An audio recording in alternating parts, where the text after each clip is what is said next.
Gente, muito boa tarde. Estamos começando aqui o segundo momento do dia. Espero que todo mundo tenha almoçado bem e venha preparado, porque de manhã foi uma chuva de informação, uma chuva de conteúdo bom. Foi bom demais, bom demais. Então, agradeço todo mundo que fez parte da manhã, todo mundo que já está aqui conosco. É um prazer a gente continuar essa jornada aqui no Ru Summit. É um evento dedicado para a gente discutir sistemas essenciais para o futuro das organizações e da sociedade. Agora é o momento que a gente vai mergulhar numa discussão sobre governança de multi-stakeholders, né? Explorando os riscos e as oportunidades que esse conceito traz. Mas antes de eu chamar as pessoas aqui, eu vou só fazer um resuminho do que aconteceu na parte da manhã para a gente trazer essa conexão com a parte da tarde, né? Então, na parte da manhã, a gente começou no primeiro tema falando sobre governança corporativa, passando por gestão de stakeholders, depois sobre aceleração da agenda ESG e cultura organizacional, né? E dentro disso, todo mundo ali, todas as pessoas que fizeram parte desse papo, chegaram na mesma conclusão que o primeiro passo é a parte de dados. O primeiro passo é você entender a escuta, é você escutar, né? Todos os stakeholders envolvidos. Então, aproveito para lembrar aqui que a gente tem fixado nos nossos comentários, a gente tem um link onde vocês podem, primeiro, conhecer os nossos produtos, né? E aí, hoje, mas só hoje, a gente está com uma promoção de 10% para qualquer tipo dos nossos produtos. Além disso, esse formulário serve também para quem quiser um certificado, quem quiser deixar alguma outra pergunta, alguma outro apontamento. Beleza? Então, para nos guiar nesse próximo diálogo aqui, de novo, sobre governança de multi-stakeholders, explorando os riscos e oportunidades que esse conceito traz, vou chamar nada mais, nada menos que Pedro Paro e Dona Cássia Messias. Venham ao palco aqui junto comigo, por favor, e, e a gente vai conduzir esse papo aqui com outras pessoas. E eu vou deixar para vocês chamarem essas outras pessoas para conduzir esse papo comigo. Boa tarde, gente. Um prazer dar continuidade aí na nossa jornada de Rio Summit nessa tarde. Estamos um evento recebendo aí muitos elogios, o evento está bombando. Agradecemos a todos que estão conosco durante a manhã, que continuam conosco à tarde.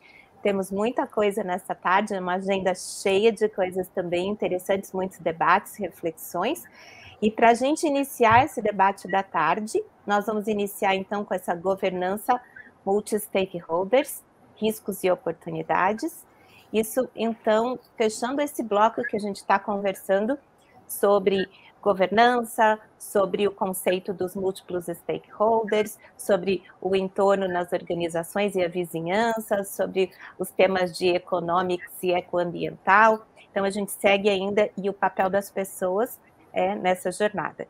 Então, a gente segue ainda com esse tema, e eu vou chamar para se juntar conosco aqui nesse painel o Claudinei Elias, enquanto ele abre aqui. O Claudinei, então, é um colega também conselheiro junto comigo no Instituto do Capitalismo Consciente do Brasil. Também, perdi ele está aí. O Claudinei também é um executivo, CEO da Bravo GRC, e a sua empresa também se dedica à consultoria e à prática de serviços na área de governança. Claudinei, um prazer estar conosco, muito obrigada por aceitar o convite, e você tem o palco.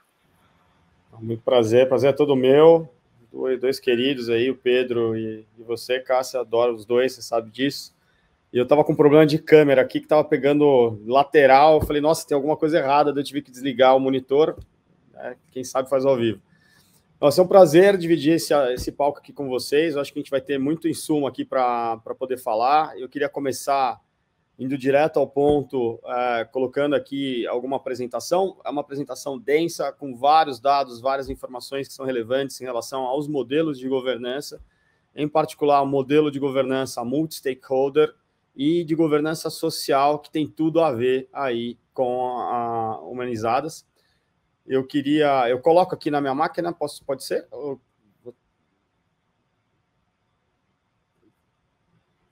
Aqui, acho que dá para dividir aqui, apresentar.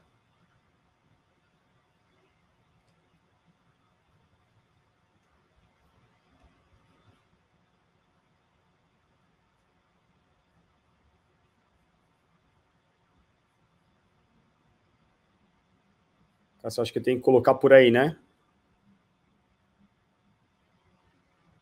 Compartilhar a tela aqui também.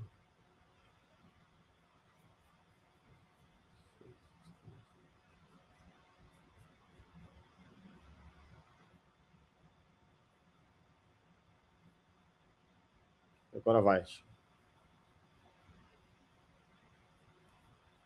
Vocês veem a minha apresentação? Vocês conseguem ver a minha apresentação?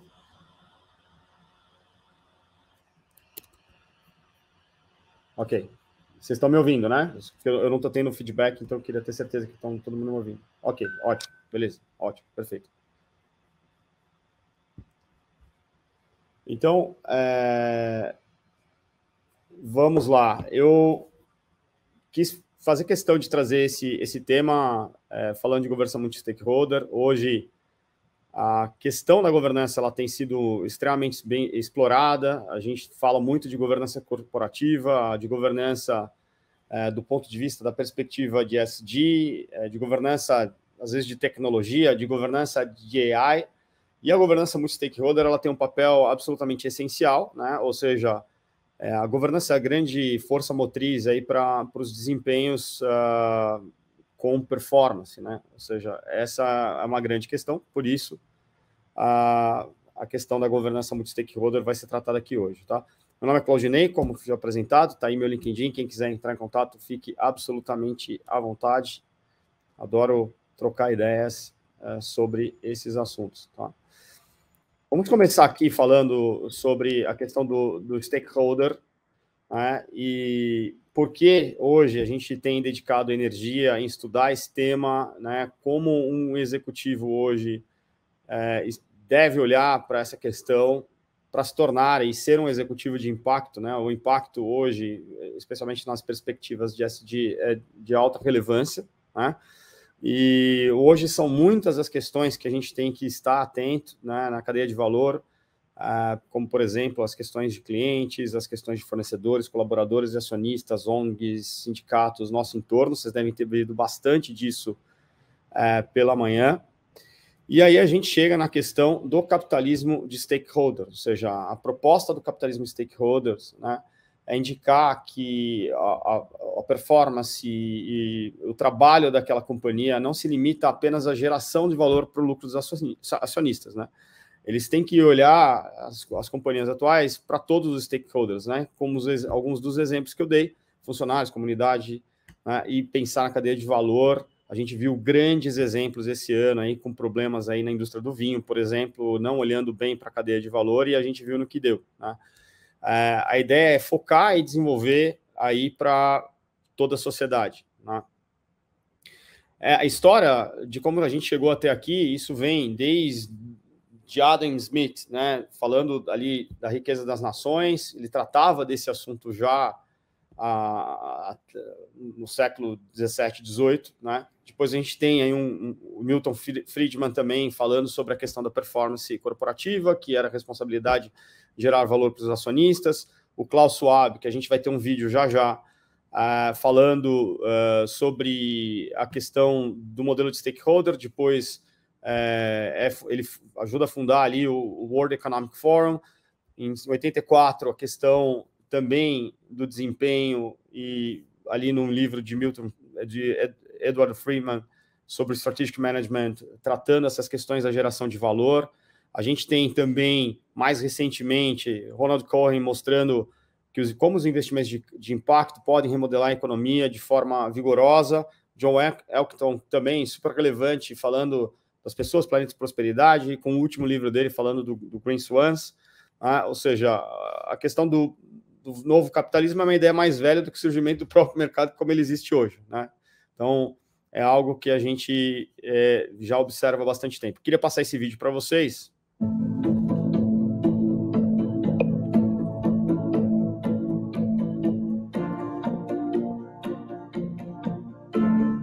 This will allow executives, investors, employees, and other stakeholders to see how the company performs on matters that reflect society as a whole. such as climate change and biodiversity, workplace diversity and inclusion, and good governance. And as a consequence, they will herald a sea change in the way companies are run and evaluated.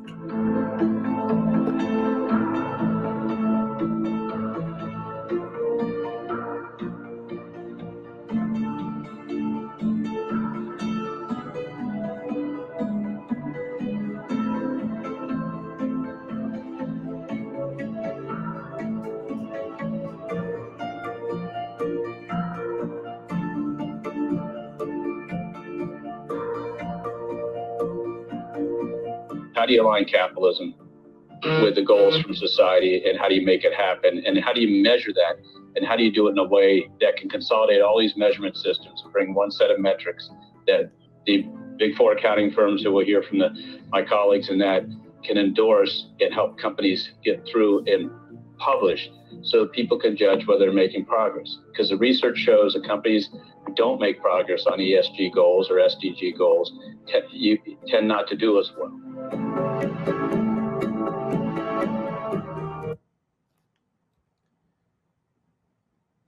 Como vimos, a questão do capitalismo stakeholder é altamente relevante, a questão da governança ainda mais, né? Os gatilhos são inúmeros para que isso acontecesse. A gente tem vários gatilhos que a gente pode ponderar que são socioeconômicos, como os desafios e crises econômicas, as questões das novas gerações, as novas demandas da sociedade e do mercado, um planeta em crise, né? A gente vê ali de 29 para 2020 alguns eventos econômicos muito relevantes, como desde a Grande Depressão até o Covid-19, passando pelo subprime, a questão da fraude, as fraudes contábeis da Enron, e tudo mais ali nos anos 2000, a questão dos tigres asiáticos e tudo mais, né? São várias as questões que trouxeram isso, né? Para onde a gente está indo? Que acho que é algo bem interessante. Ou seja, está indo e tendo a necessidade de ter uma governança de multi-stakeholder, longe de ser algo banal, traz um certo trabalho para as companhias, mas o resultado é extremamente positivo.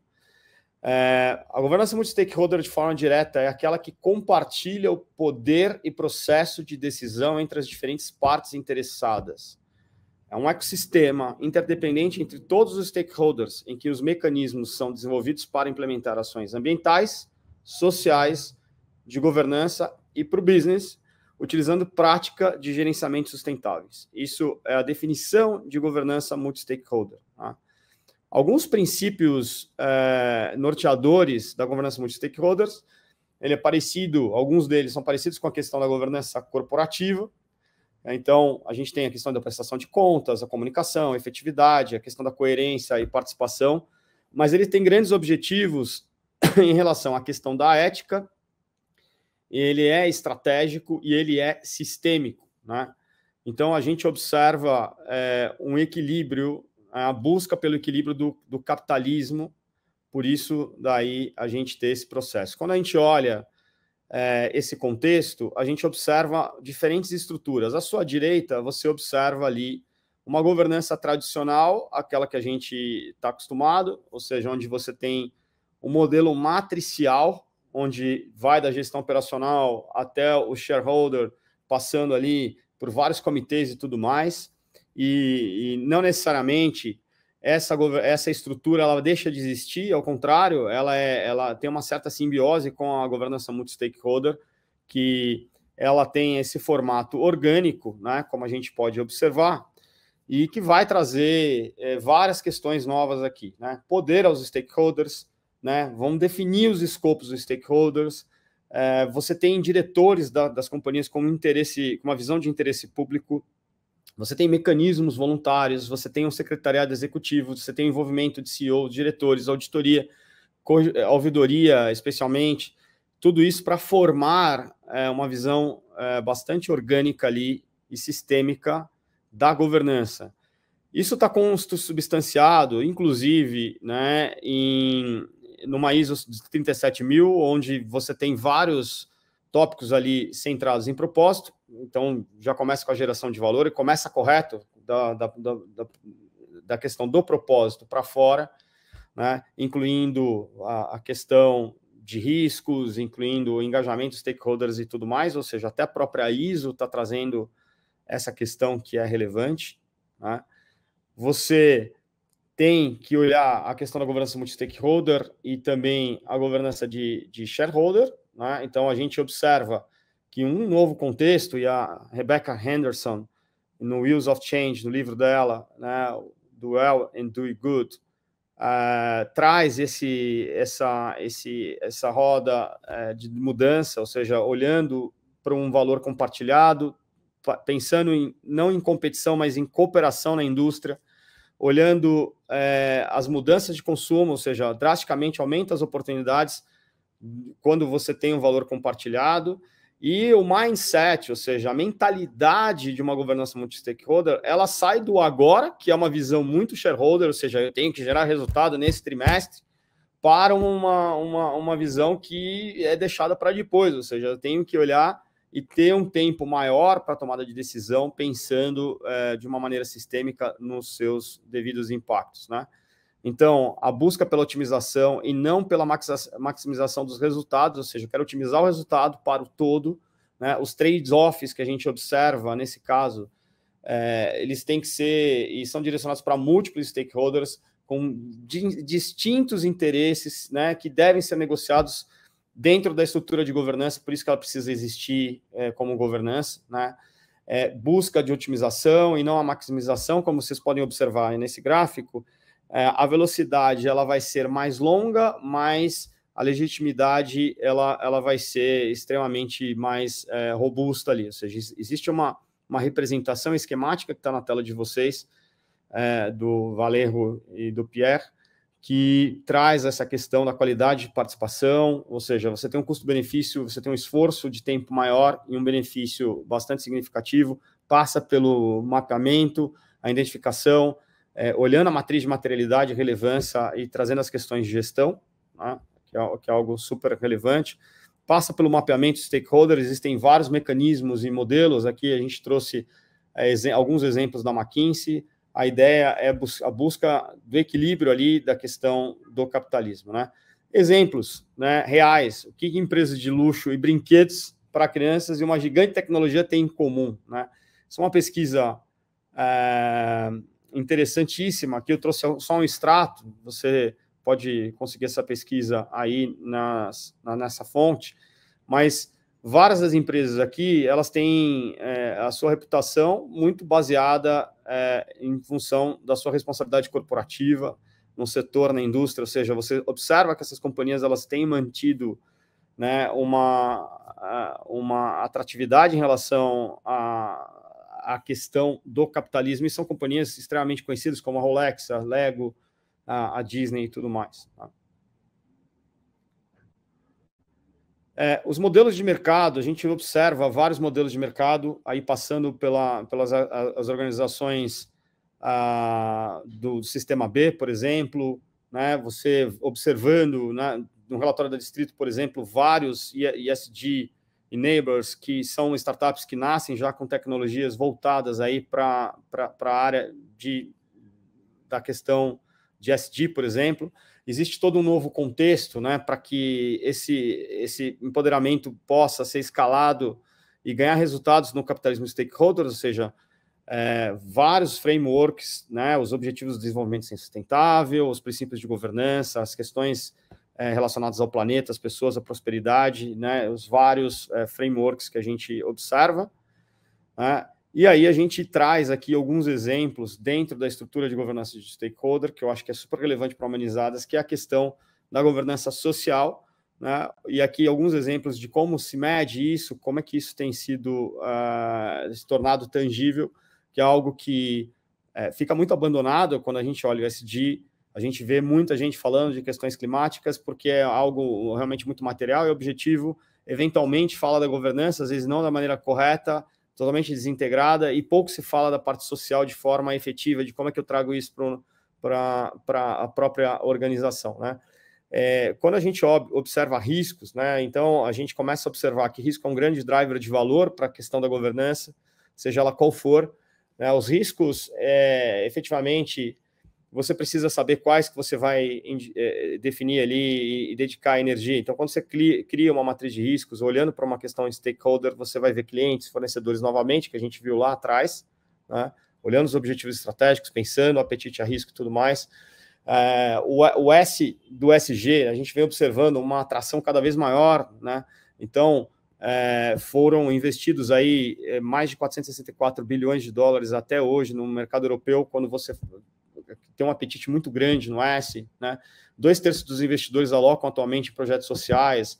Você vê a alocação em projetos sociais não considerados, às vezes falta projeto, né? E sobra dinheiro. Essa é uma pesquisa do Goldman Sachs que é extremamente interessante. A gente vem observando a UNEP ali com orientação prática sobre riscos sociais e instituições financeiras, olhando a toda a cadeia de valor, criando padrões e tudo mais. A gente também tem trazido sempre essa questão como é que a questão dos riscos tem guiado essa governança social. Então, em cada setor, esse material eu pretendo dividir com vocês, eu não vou ficar lendo aqui, mas a gente trouxe por setor, por exemplo, né, como é que cada um desses setores pode trabalhar essas questões, são setores realmente relevantes, como mineração, energia e tudo mais. A necessidade de definir uma taxonomia social, né, os manuais de referência, linguagens, capacidade dos investidores e tudo mais. A gente tem observado, por exemplo, uma determinação de uma taxonomia social na União Europeia, com princípios e iniciativas, focando em promover o bem-estar social de todos, fortalecimento do respeito aos direitos humanos, pensando na performance e na melhoria do bem-estar social. Olha aí o impacto, novamente, criação de empregos, metas de diversidade, por exemplo, são alguns dos exemplos, né? Isso colocado em prática no Brasil, é interessante que a gente observe aqui dados públicos, por exemplo, trazendo a questão da cultura da colaboração, engajamento de stakeholders, redução de conflitos, redução de riscos sociais e tudo mais, né? A gente observa ali, por exemplo, uma pesquisa de Harvard que revela que os conflitos são reduzidos em até 50% quando a gente trata isso de uma forma mais sistêmica. A gente trouxe para vocês, inspirado no Governance Sustainable Indicators, aí criado pela nossa área de research, uma matriz de desempenho sustentável, né, olhando a questão da capacidade executiva, olhando a questão do ecoambiental, do econômico, do social, e pensando muito na questão do accountability, trazendo ali os pilares, né, de como é que essa estrutura ela pode efetivamente ser realizada e ser posicionada dentro das organizações, né? Pensando no desenvolvimento de políticas sustentáveis do negócio. Então, para cada exemplo que a gente está trazendo aqui, de uma forma muito objetiva, né, para a questão econômica, social e ecoambiental, alguns indicadores aqui que podem ser utilizados, como, por exemplo, o econômico, porcentagem de lucro líquidos do investimento social privado, né, o tempo total aplicado em treinamento, o número de total de funcionários, consumo de energia. Assim, esse material vai ficar com vocês. Não vou ficar lendo aqui, mas são vários indicadores que a gente traz.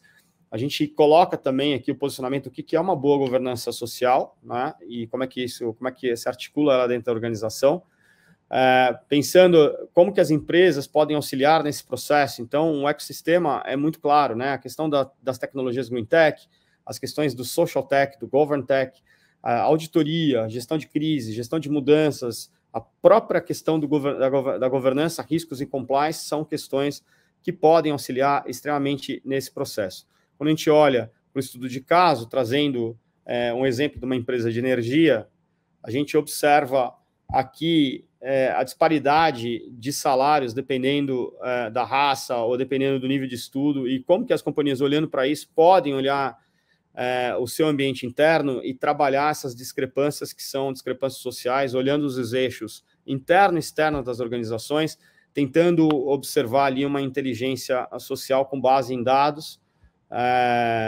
e dados de conjuntura também, né? Então, são questões, né? Pensando na construção de uma cultura da governança social estratégica, né? São perguntas, por exemplo, em qual estado a companhia tem maior atenção, são algumas outras questões, como deve ser feita essa política de paridade salarial e tudo mais. Medindo desempenho, você tem várias formas de fazer isso, né? Com GRI, World Economic Forum, os Objetivos de Desenvolvimento Sustentável, o suporte do COSO, né? A questão das finanças sustentáveis, criando indicadores com base nisso, o exemplo de indicadores de de diversidade e inclusão, de igualdade salarial, de nível.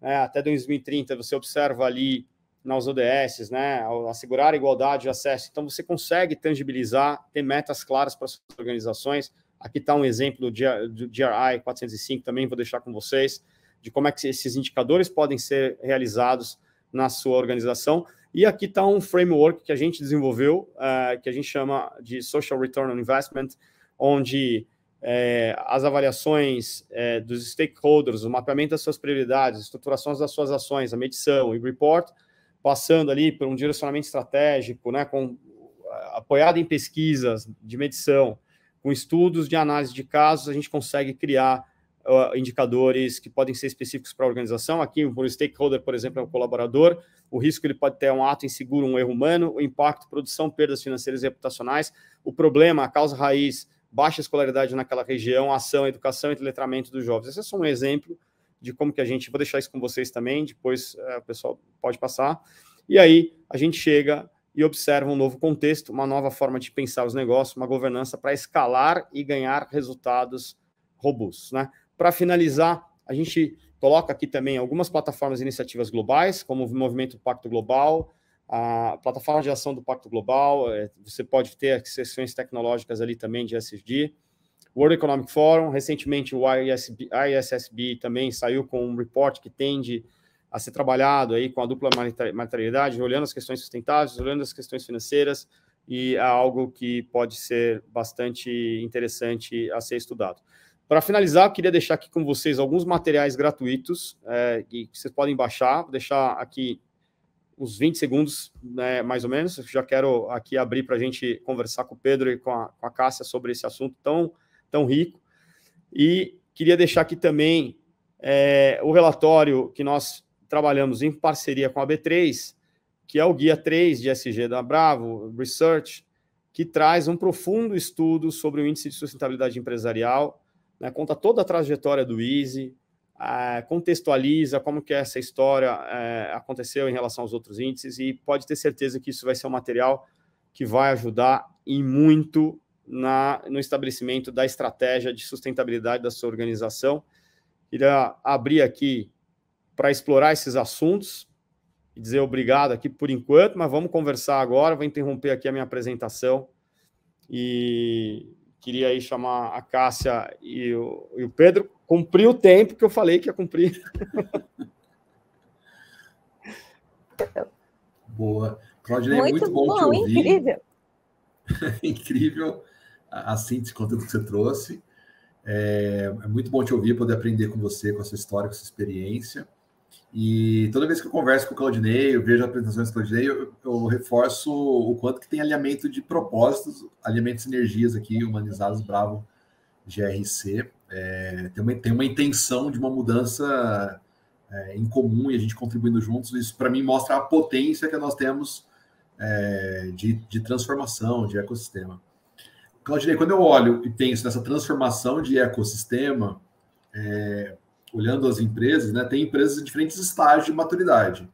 Empresas em nível de maturidade que estão começando a sua jornada e empresas mais avançadas, né? Queria ouvir um pouquinho a sua visão sobre essa evolução de maturidade, de cultura, de práticas das organizações, e que dicas que você traz para uma empresa que está começando a sua jornada e uma empresa que já está mais avançada. O que você recomendaria? Quais seriam as suas expectativas para essas empresas? Olha, número 1, eu vou começar pela recomendação. E eu tenho falado isso para vários empresários. Eu acho que falta muita coragem, sabe? Eu acho que a coragem é um componente importante das empresas, das pessoas que trabalham nas empresas, dos empreendedores e tudo mais. E dando um pouco de substância para essa resposta, o que a gente tem observado, né? Nós mesmos, a gente desenvolveu uma estrutura de avaliação de maturidade, tanto de ESG quanto de riscos, de governança.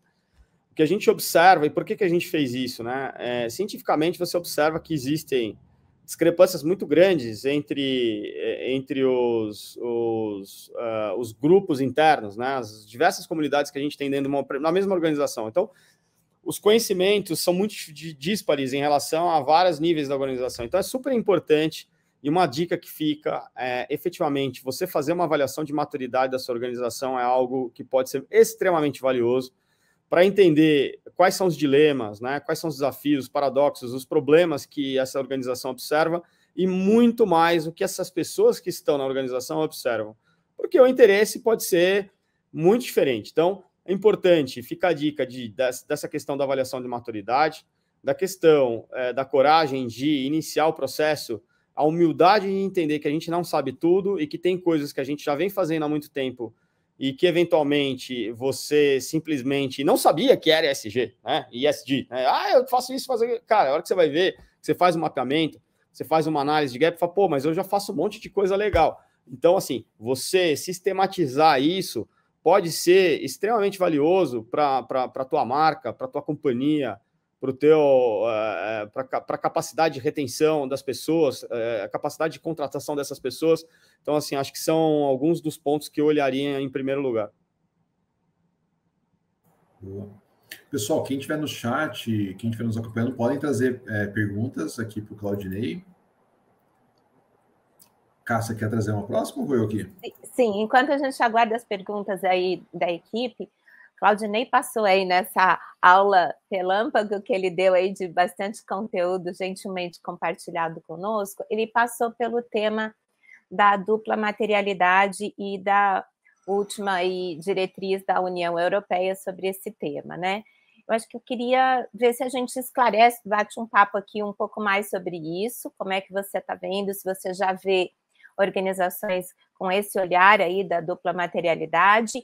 E também, dado o momento, né, que a gente está do ano, e todo mundo agora falando de planejamento 2024, né, o quanto vocês já estão trabalhando junto dos times para que o planejamento estratégico use a matriz de materialidade como insumo básico aí. O que você está vendo nessa direção? Bom, primeiro que eu vejo ainda algo muito nebuloso ainda. Eu acho que existem muitos desafios para as organizações, uma vez que elas têm que estar em conformidade com inúmeras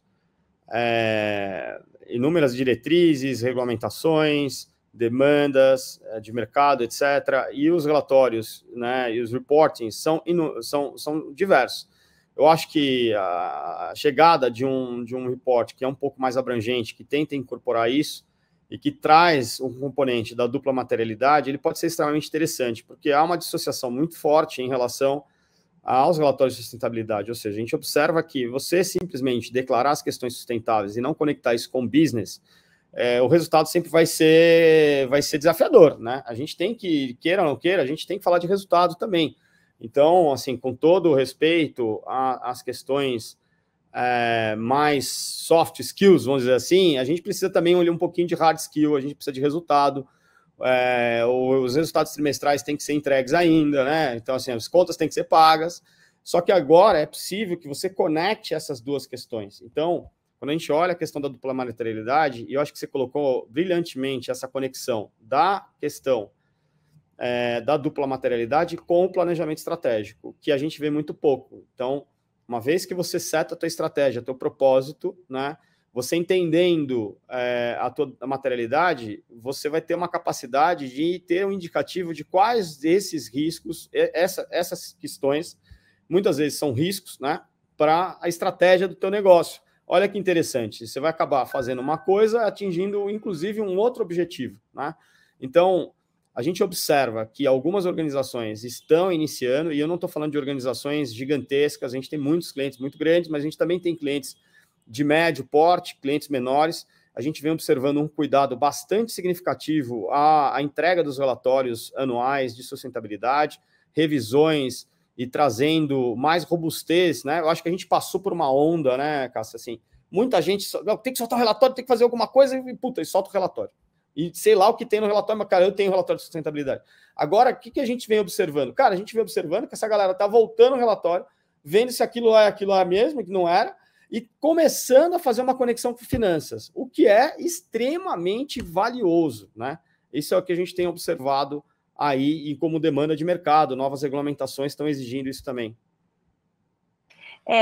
Eu acho que aqui está o ponto, né? Não dá, o que a gente vem aprendendo com essa agenda de implementação dos relatórios e do ESG aí como uma alavanca estratégica organizacional, não dá para separar, e aí algumas consultorias como a McKinsey está chamando aí de triple play, né? A gente está falando então de profitability, growth e sustentabilidade, e isso sendo o DNA das empresas. Então, realmente, o esperado é que agora a gente entenda que o relatório dos investidores não pode ser só uma estratégia de comunicação, mas efetivamente precisa gerir a estratégia do próximo ano e dos próximos quarters, e precisa dar agenda que toca, então, toda a conexão da estratégia de conselho com os executivos, com diretoria e com todos os colaboradores que estão executando, né? Senão a gente não consegue atingir a transversalidade que o tema pede e a urgência necessária, não é? Então, obrigada aí por estar compartilhando um pouco da tua percepção. Acho que chegaram 2 perguntas. Vamos a elas aqui. Dá tempo? Fala. Quer comentar alguma coisa importante? Eu quero responder as perguntas, depois comentar esse comentário que você fez, que eu achei excepcional. Pode fazer a pergunta, não tem problema. Então, vamos primeiro as perguntas e a gente volta nesse... Obrigada aí pelo comentário. Então, a primeira pergunta é da Simone Cabatti. Como você vê o papel das ONGs neste cenário e nesse contexto? E essas recomendações, se elas cabem também para esse terceiro setor? Olha, eu acho que a pergunta é excelente para começo de conversa. Segundo, só para contexto, sou conselheiro do Instituto Capitalismo Consciente Brasil, não é uma ONG, assim como a Cássia, e também tive o prazer imenso de ajudá-los a desenvolver a estrutura de governança, tenho muito orgulho disso, e também tivemos um trabalho muito interessante que foi feito com o Instituto, com a BenTV, também quem se interessar, olha aí na internet.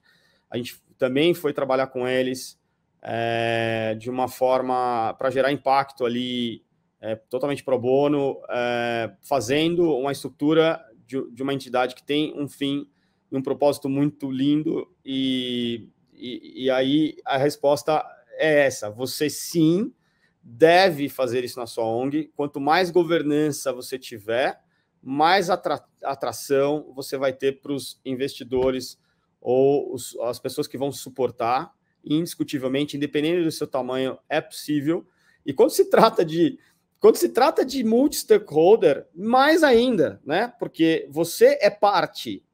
E se você estiver bem estruturado, você vai ser chamado para ser parte. Você vai ter voz. A gente teve a oportunidade de conversar aí para trocar ideia com uma companhia química gigantesca, uma das maiores do mundo, não vou ficar mencionando o nome aqui, e foi muito interessante. Eles têm uma planta no interior do Rio de Janeiro. Eles estavam querendo saber como que eles estruturavam uma governança social, como que eles incluíam nos comitês as pessoas, a comunidade e tudo mais.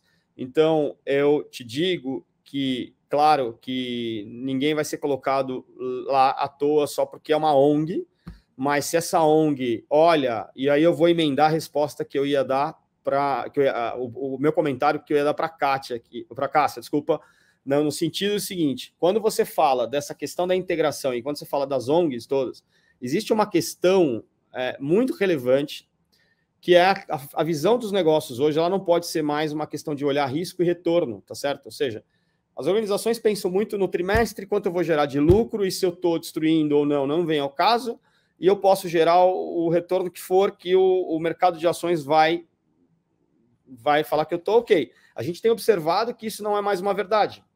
O que a gente tem visto?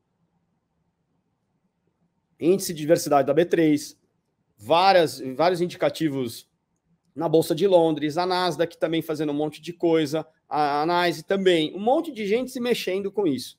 Aonde eu quero chegar? Quando você faz uma análise de risco, retorno e impacto, você vai conseguir conectar estratégia com resultados mais significativos. E a mesma coisa vale para a ONG, ou seja, qual o impacto que você está gerando para aquela organização que ele é teu stakeholder.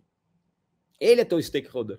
Aquela organização gigante que você quer interagir é o teu stakeholder. Você está olhando para ele, você está levando algum impacto positivo para ele. Qual seria esse impacto? Então, essa é uma questão que você pode pensar do ponto de vista de ser ONG. É desafiador, mas não é impossível, e é o único caminho para você realmente ter uma ONG de sucesso, que acho que talvez seja o seu objetivo. Tem uma outra pergunta aqui, Claudinei, que é do professor Luiz Ricardo Kabashi. Ele comenta, né, o fato de você ter comentado sobre a distribuição de poder para os stakeholders, né? E ele pergunta se nesse caso a gente está falando de incorporar os diferentes stakeholders no conselho, e se sim, quais critérios, quais stakeholders incorporar, qual seria a sua recomendação?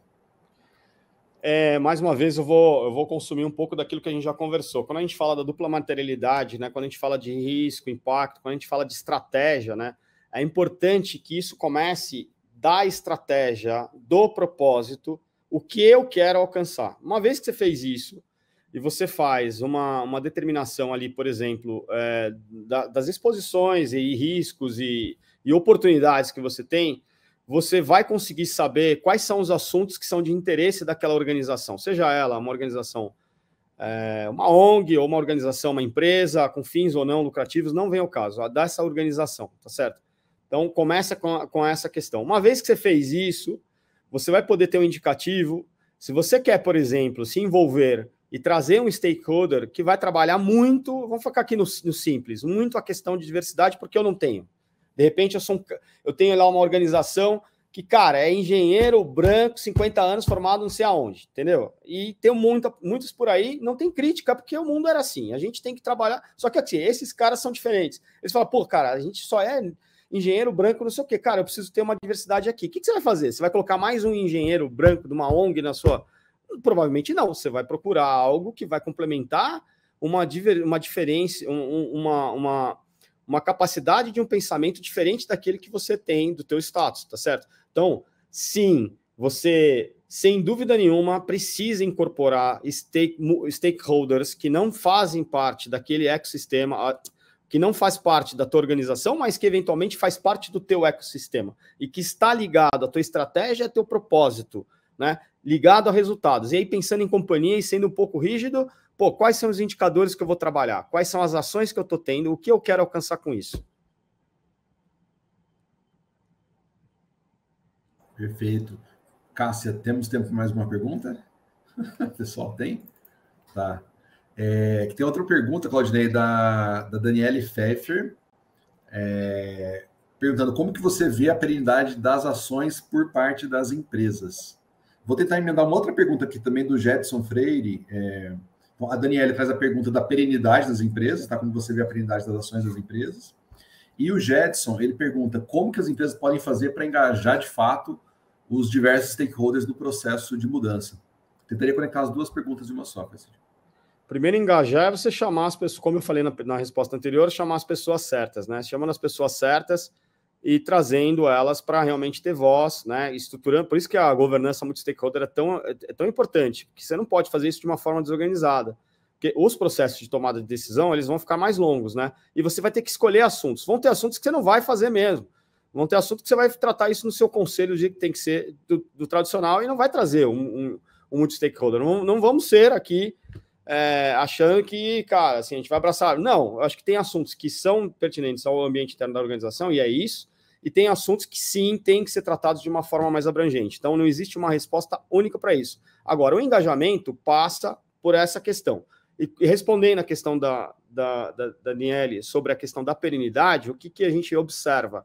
A gente observa que muita gente correu atrás, né, de fazer, por exemplo, algo para falar que é alguma coisa de ESG ou sustentável, e fez um baita de um voo de galinha, e aí acabou, né, sem nenhuma maldade, acabou caindo em greenwashing, bluewashing, pinkwashing, todos os washings que a gente vê, às vezes sem querer mesmo, não é nem por maldade, não vou nem considerar que existia uma intenção ruim, né? O fato é, as empresas precisam ter pé e cabeça, elas precisam começar um projeto e olhar esse projeto a longo prazo, para a perenidade do negócio.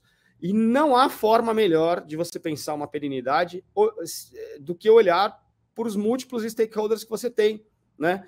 Os vários mercados que você vai atuar e os impactos, efetivamente, que você vai estar gerando como organização. Isso é um capitalismo consciente, by the way. Olha aí, gente, muito bom. Eu tenho que dizer que a gente está recebendo aqui chegando ao final. Então, eu queria agradecer demais ao Claudinei, mas queria deixar as últimas considerações aqui para você fazer o fechamento. E aí a gente já vai receber em seguida o Diego para dar continuidade. Está contigo, Claudinei. Bom, primeiro, obrigado demais por estar aqui, dividir alguns pensamentos, ter algumas discussões.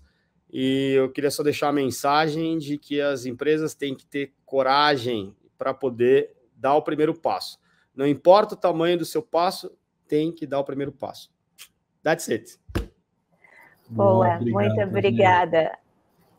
Diego está aqui com a gente? Muito obrigada, viu? Vai voltar? Vamos nessa. Chegando Boa. o Diego aqui. Vamos nessa. Pedro, Cássia, Claudinei, muito obrigado por abordarem de forma tão didática um tema que muitas vezes fica restrito ali, né? Fica restrito a um grupo, poucas pessoas. Então, muito importante vocês trazerem isso aqui para a gente discutir.